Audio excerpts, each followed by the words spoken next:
This segment of Naperville Sports Weekly is brought to you in part by the Daily Herald.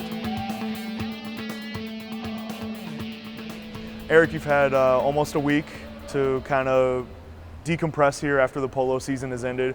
When you look back on 2013, you guys finished third, have a very good season, one of the best in school history.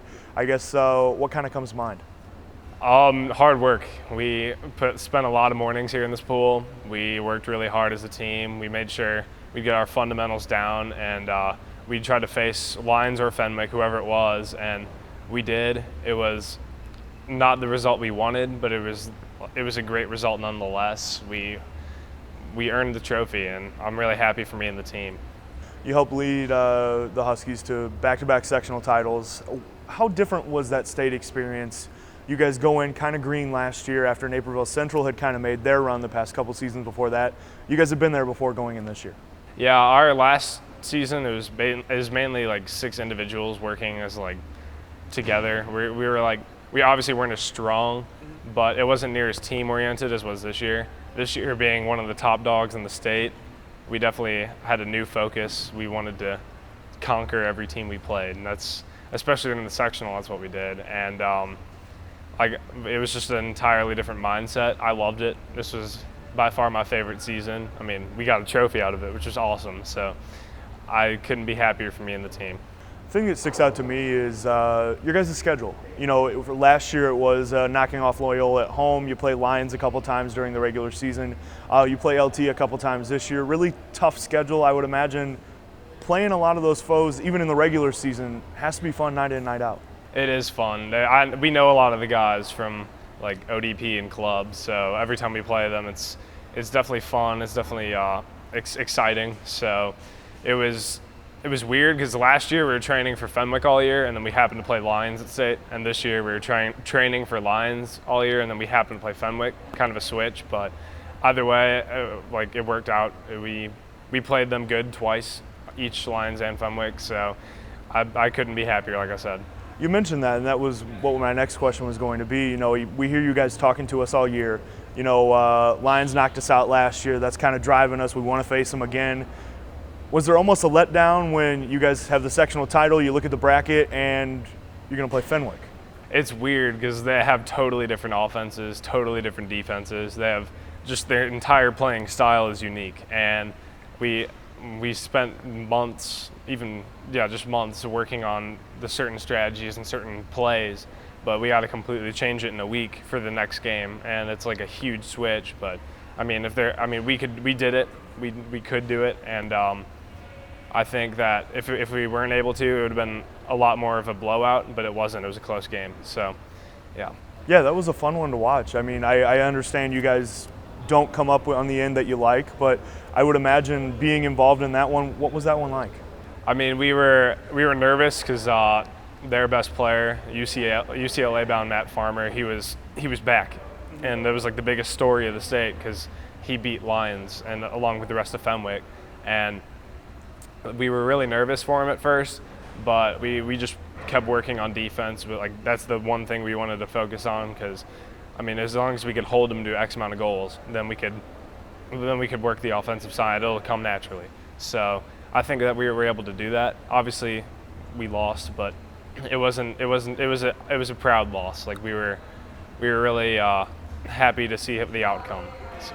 You mentioned the word storyline, and state the last 2 years, one of the things that sticks out to me at least, that people seem to be talking about, the top 3 teams, which you could argue were Fenwick, Lions, and Naperville North. Not all 3 of them made it to state. A lot of people were angry about how some of the brackets worked out. You're no longer playing high school polo. If you ran the IHSA for a day or set up the state tournament, what would you do? I would have all the coaches. I would take the extra hour, have all the coaches email and send their own opinions for rankings and stuff. And sectional wise, try to divvy up the teams so more teams qualify that are the top 8 instead of just the top 8 in the sectional. And then for the actual bracket of state, I would seed it just because, we played the number 12 ranked team for the 3rd place game. And Fenwick played the number 11 ranked team for the title game.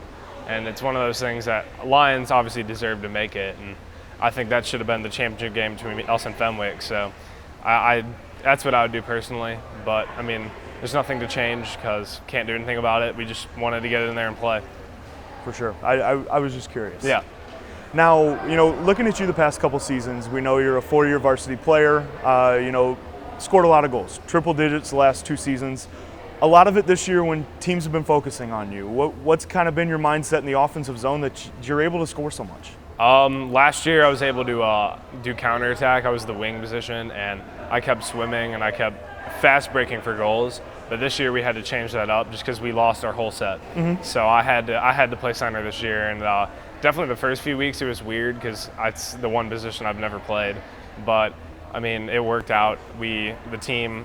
Everyone else was dropping on me, which gave my other teammates opportunities to shoot, and we played good with it. I mean, I was happy to play center because I needed to learn how to be more physical, and I did. So it was definitely a weird switch, but I was happy I made the switch. I mean, and that's the other thing, going from the wing position where you score some of the pretty goals. There's not many pretty goals when you play the whole set, is there? No.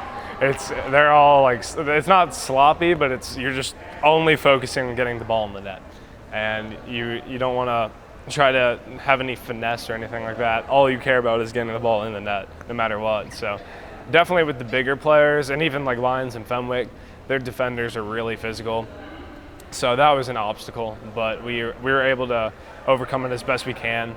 And I scored as much as I could in the set against them, and that helped our team. So. Now I want to talk about some of your teammates, from this state run this year. Michael Schabel, a guy that has been solid in net for you guys. I would imagine you guys had some duels in practice. Yeah, Michael is amazing at goalie. He constantly makes sure he's the best he can be.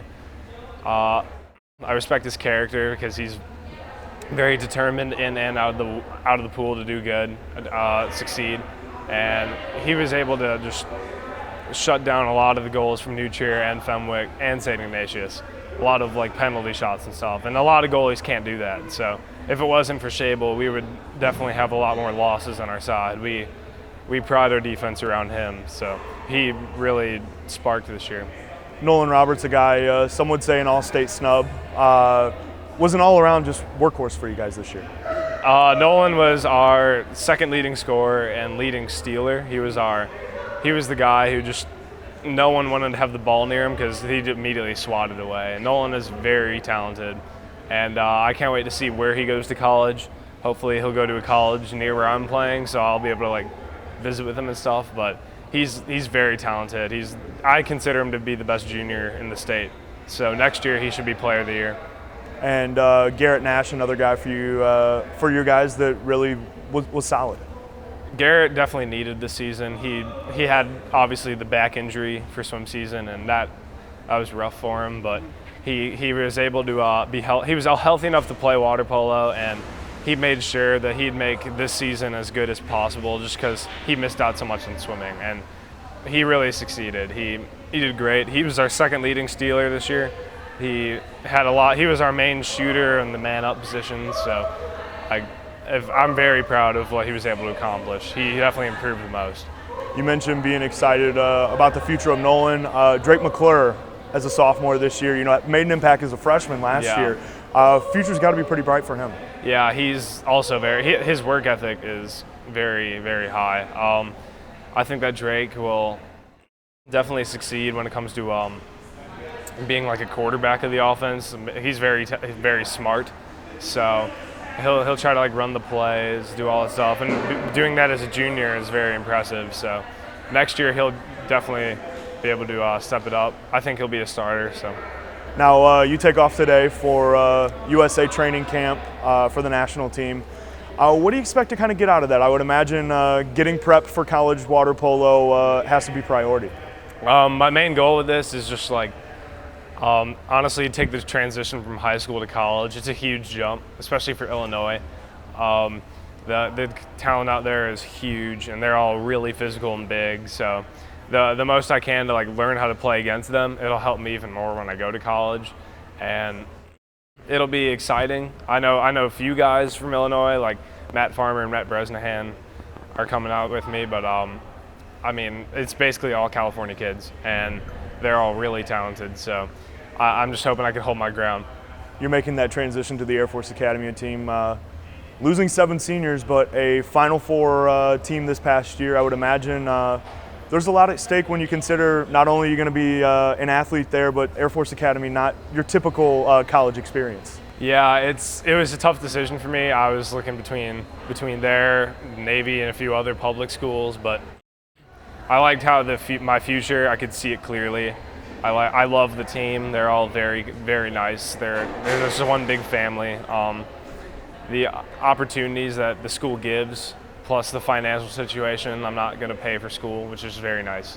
But it was a tough decision, but I'm really happy I made my decision, and I'm really looking forward to going there in a few weeks. Now, you didn't start playing water polo until summer 7th grade. You obviously were a swimmer long before that. How much, I guess swimming or polo? Which one? Because you're obviously a very talented swimmer, all state qualifier this year. You're choosing polo for the next level, but I mean, one's kind of set up the other. Yeah, that was honestly one of the most difficult decisions. I had to go one way or the other, like you said. And what I decided to do was do polo just because I like the team environment of it. I like how you communicate with others. I feel there's a lot more camaraderie in there than there is swimming. That's something I take pride in because there's nothing better than team camaraderie in my opinion. But it was a tough decision. I'm really happy I made my decision. I can't wait to start playing polo in college. It'll be a very fun 4 years. Now, I know you were a club swimmer as well. I will say one of the more entertaining things from the swimming season, anytime you and Noah Wood were in the pool together, be it a dual meet, a tournament, sectionals, conference, how much fun were some of those races you guys were pushing each other? Those were insane. I love those. We always swim in the same lane for club swimming because he and I are the only distance guys on the team. And we would just do terrible sets together, just miles and miles and miles. And he and I would always push each other. We'd always make each other laugh in the pool. We're really good friends. So whenever we race, like in high school season, it's not competitive in a bitter way. It's competitive in I can't let my friend fail way. Like we're pushing each other every step of the way. I think every time we raced this year, except for sectionals when he had his big taper, it was only by a second or two because he and I were neck and neck the entire time. And that's just how we swim together. We push each other like that all the time in practice, just because we want to see we want to see each other succeed. So it was tough not seeing him in polo, just because I love him. He's a great guy, but he was a great swim season partner, and I'm definitely gonna miss him next year. Now, Eric, I would imagine this place, you've spent a lot of time here over the past 4 years, especially right here, early mornings, afternoons, evenings. What are some of the things you kind of remember when you look back on your 4 years here, swimming and playing polo? The mornings especially. I mean, obviously as soon as you get here, everyone's a little groggy. Everyone's like, oh great, we're about to get in the water. But getting the work done in the water before school, and honestly, like, it wakes you up. Just practice here in general. I mean, it's been fun. My teammates have been a main reason I stuck with the sport as long as I have, and I'm definitely going to miss all of them next year, swimming and polo. So just being able to hang out with the team every day and share something we all love, it's great. It's a great feeling. Well, Eric, congratulations on a great career. It's been a lot of fun to watch you, and good luck the next 4 years at the Air Force Academy.